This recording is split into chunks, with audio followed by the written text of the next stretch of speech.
और वो आज पहली स्थिति तो ये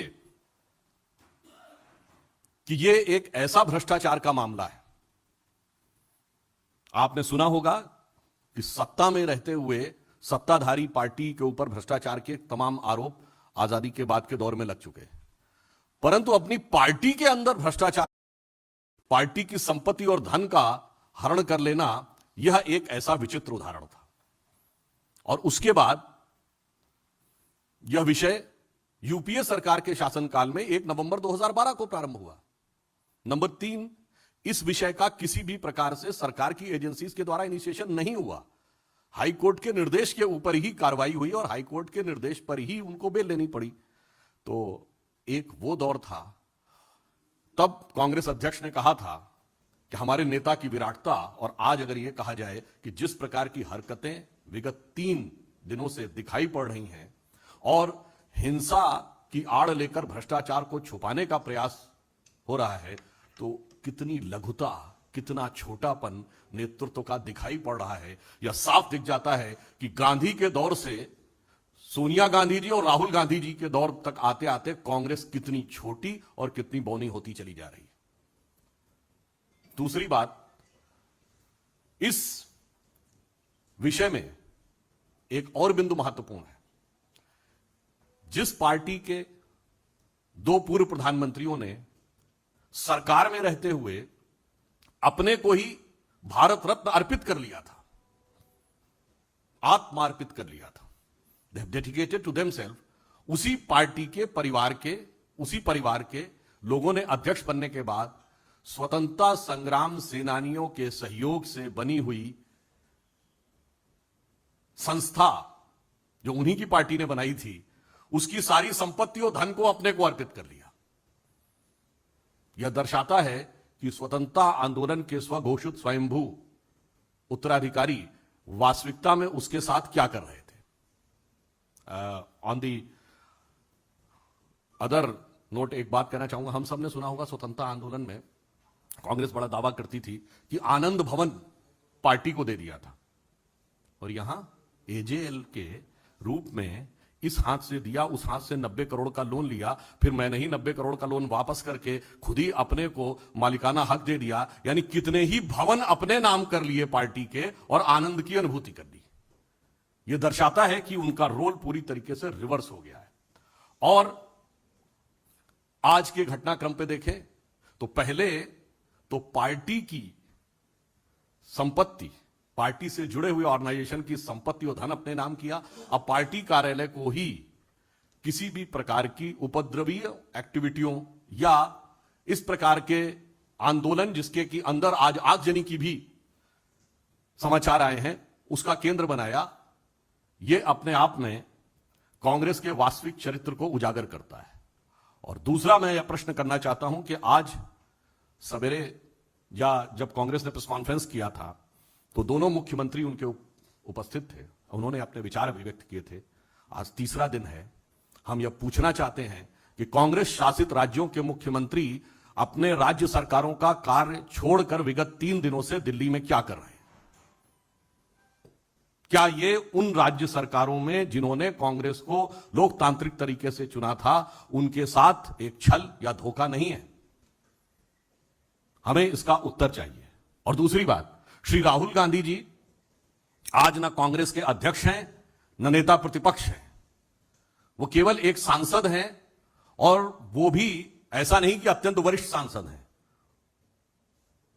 उनसे कहीं अधिक वरिष्ठ सांसद कांग्रेस में हैं। इसका अर्थ यह हो गया कि कांग्रेस में यह प्रमाणित करता है कि कांग्रेस में पद और कद दोनों का कोई महत्व नहीं है, केवल और केवल परिवार की पार्टी है साबित हो गया। अन्यथा श्री राहुल गांधी के लिए सभी मुख्यमंत्रियों का 3 दिन तक अपने राज्य का कार्य छोड़कर दिल्ली में आकर धरना प्रदर्शन करना और कोई कारण बताया ही नहीं जा सकता है। चौथी बात, सरकारी एजेंसियों को काम करने से रोकने के लिए दबाव बनाना और दबाव को झड़प और आगजनी की सीमा तक ले जाना, जो कुछ ये हुआ है, यह दर्शा रहा है कि अगर 3 दिन से यह जमावड़ा हुआ था तो उसका वास्तविक मंतव्य क्या था वह क्रमशः उजागर होता चला जा रहा है। और वैसे आप सभी लोग यह जानते हैं कि इस विषय पे तकनीकी पक्ष पे हमारे पूर्व में पार्टी के नेता और लोग बात कर चुके हैं, एजेंसीज अपना काम कर रही हैं। बड़ी सहज स्वाभाविक सी बात है कि सभी को पता है कि जो कंपनी का भी मालिक वही और पार्टी का मालिक वही। मैं सिंपल सी बात कहूं कि जब 2010 में 90 करोड़ का लोन दिया, किसने? कांग्रेस पार्टी ने। कांग्रेस पार्टी के अध्यक्ष कौन? सोनिया जी। किसको दिया? एजेएल को। उसमें कौन? हम ही। उसके बाद सारी संपत्तियां एजेएल की कांग्रेस पार्टी के पास आ गई।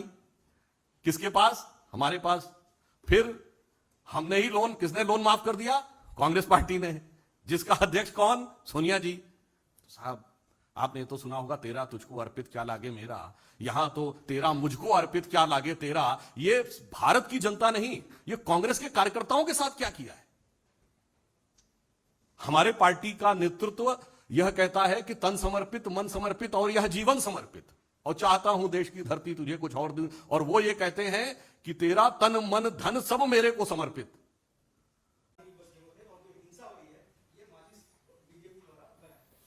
देखिए, गहलोत जी के मुंह से जब यह वचन उद्भूत होते हैं तो हमें याद आता है कि कांग्रेस पार्टी ने 2019 के अपने चुनाव घोषणा पत्र में कहा था कि सिडेशन लॉ, देशद्रोह का कानून समाप्त कर देंगे।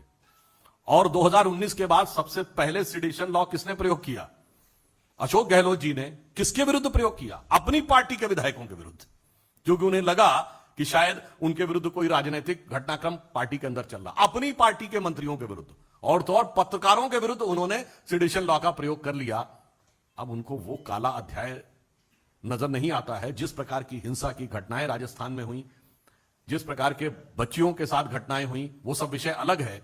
परंतु यहां पर मैं पुनः अशोक गहलोत जी से भी पूछना चाहता हूं कि 3 दिन से आप राजस्थान को छोड़कर यहां पर कौन सा शासकीय कार्य कर रहे हैं जो आपके संवैधानिक दायित्व के अनुरूप और संविधान और राजस्थान सरकार के द्वारा प्रदत्त आपकी सुविधाओं का वास्तविक और समुचित उपयोग प्रमाणित करता हो। रुक जाइए। आमोद राय प्लीज, नाम के अनुसार ही चलेगा। मैं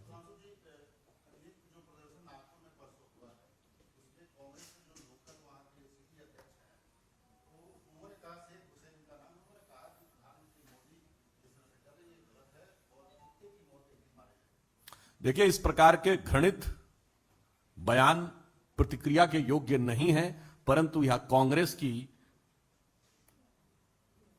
क्षुद्रता और मानसिक स्तर की सीमा तक पहुंच गया है। यह उसका क्रमशः प्रमाण है। यह केवल एक घटना नहीं है। 2007 में सोनिया जी ने मौत के सौदागर बोला था। 2014 में मोदी जी की बोटी बोटी काटने का आह्वान किया गया, और आज यह बोला गया तो यह कांग्रेस की वास्तविक मानसिकता कितने निचले और छिछले स्तर पर आती जा रही है उसका प्रमाण। Mohit Bhatt, Times now.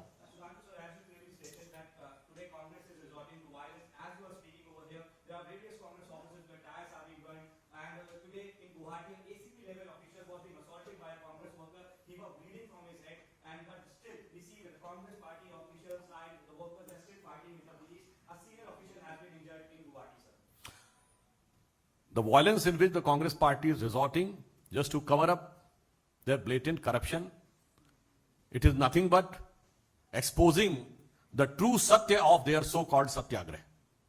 Neeraj Pandey, ABP.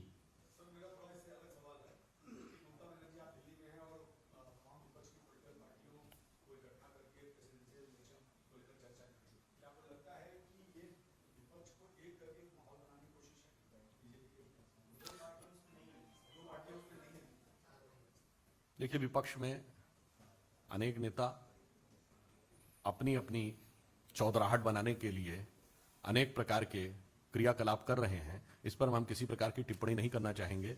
वह सारा विषय न भाजपा से संबंधित है, न देश से संबंधित है। वो विपक्ष के अंदर कौन अपना कद कितना बड़ा स्थापित करके दिखा ले किसी भी मौके का उपयोग करके, यह उसका अभिव्यक्ति ज्यादा नजर आता है। कुमार गौरव, न्यूज 24। अमित कुमार, टीवी 18।